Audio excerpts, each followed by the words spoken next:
know, we're lucky folks, we Americans, to have such a beautiful, bountiful land to live in. Plenty of room in a crowded world.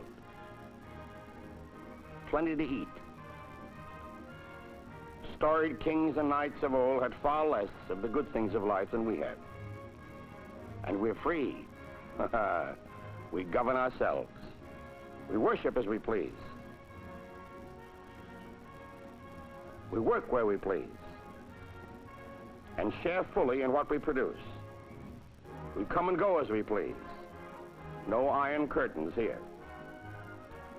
20 million Americans take to the road every year to enjoy what belongs to us all, the beauty, the majesty of America. We take these things for granted. Haven't we the greatest productive power on earth? Like in our farms, our industrial plant, and equipment, and skilled manpower? Yes. We have the most and the best, and the know-how to better them. But these things we take for granted, too. We know that in our people lies the chief source of our strength. Their industry, thrift, independence, faith in our future. Now let's take a look at a sample of America, a bird's eye view to begin with, for this is a time to take stock of ourselves. Up the winding Rio Grande from El Paso, in a region that for 300 years was under the flags of Spain and Mexico, is the Mesilla Valley, transformed by American enterprise from desert to a garden spot, producing premium cotton, truck crops, pecans, and other irrigated farm products in profusion. The trade center of this area is Las Cruces, New Mexico. Population, 12,000 and growing. At the crossing of the Rio Grande, where 3 times the fierce Apache Indians massacred Spanish missionaries and soldiers, still stand 3 crosses in their memory. Here in 1849 was founded the little place of the crosses. In the old days, the chief town was La Mesilla. Here in 1854 was signed the Gadsden Purchase, and now Mesilla sleeps like an old man in the sun.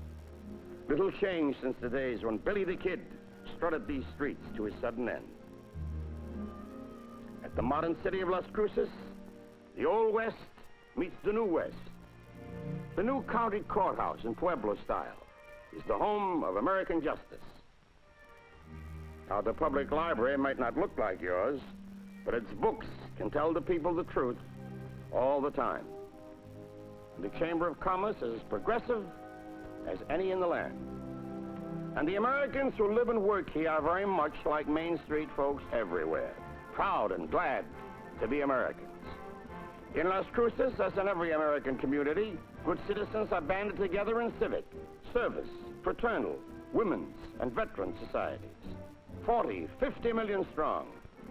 To one of these groups, the Lions Club of Las Cruces, Accountant Frank Adams not long ago read a letter from its national bond chairman. The letter urged the club to get all its employer members to make the payroll savings plan available to their employees as an important step in national defense.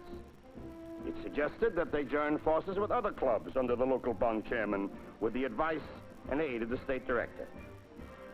If organizations like ours, Frank Adams said, do this all over the nation, it will encourage thrift, it'll help hold down inflation, and strengthen our economy against the strains of our defense program.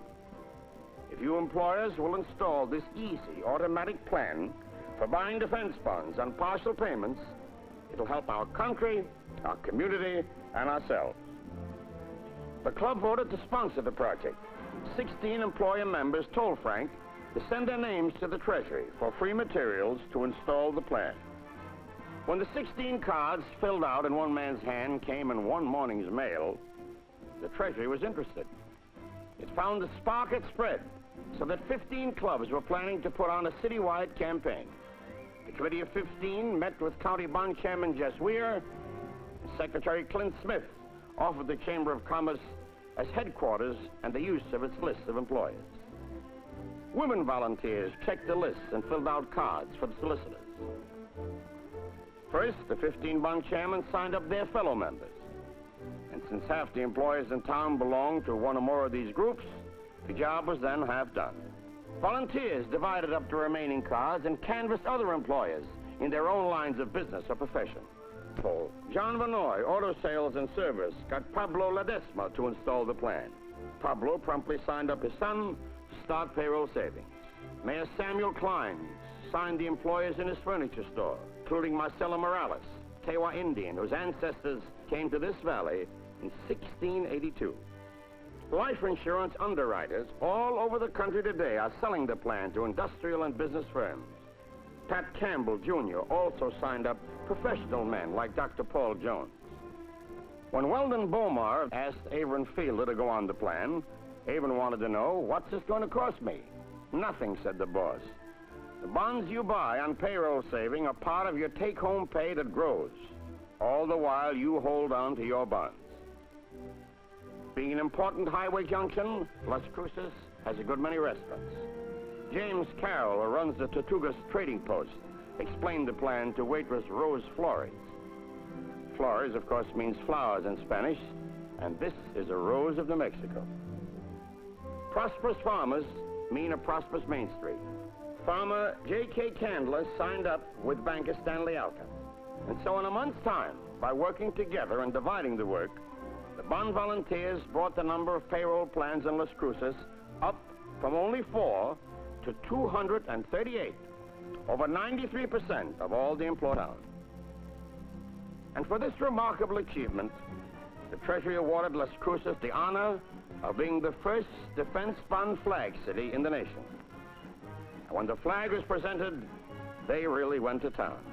10,000 people from all around lined Main Street.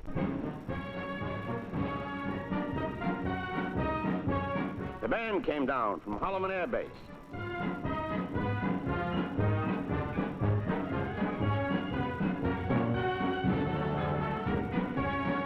The Armed Forces from White Sands. The schools turned out. School saving teaches young America to be thrifty.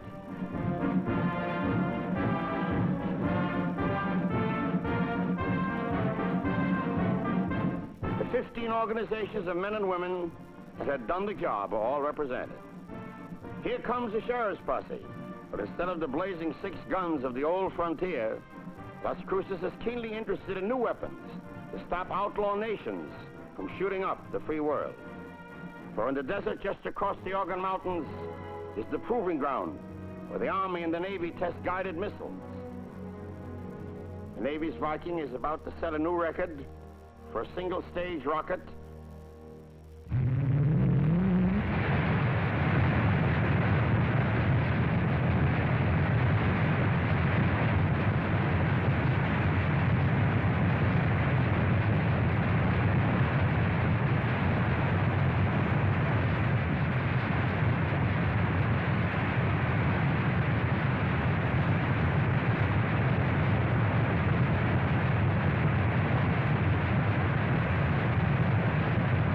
Soaring 135 miles up from the Earth in guided flight.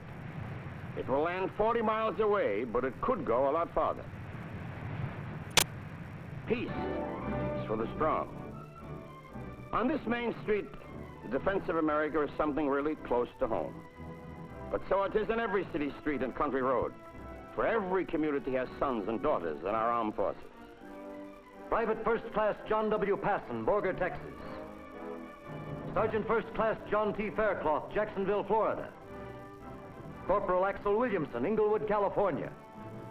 Chief Hospitalman Benjamin R. Quiros, El Paso, Texas. Sergeant Arnold Crouch, Cincinnati. Sergeant Robert Goodwin, Philadelphia. Home of the Liberty Bell. There's a cross-section of America for you. After the parade, all faiths and all ages joined in reverent dedication of the Flag City Award to the sons and daughters of Las Cruces in the armed services. New Mexico's Governor Meacham congratulated his hometown on its patriotic achievement and good sense in making it possible for nearly every employed person in the city to take advantage of the payroll savings plan. Each of the 15 organizations whose teamwork made this possible received a citation from the Treasury. The governor and the mayor helped the son of a combat pilot then in Korea to hoist the nation's first defense bond flag. From Vineland, New Jersey on the east,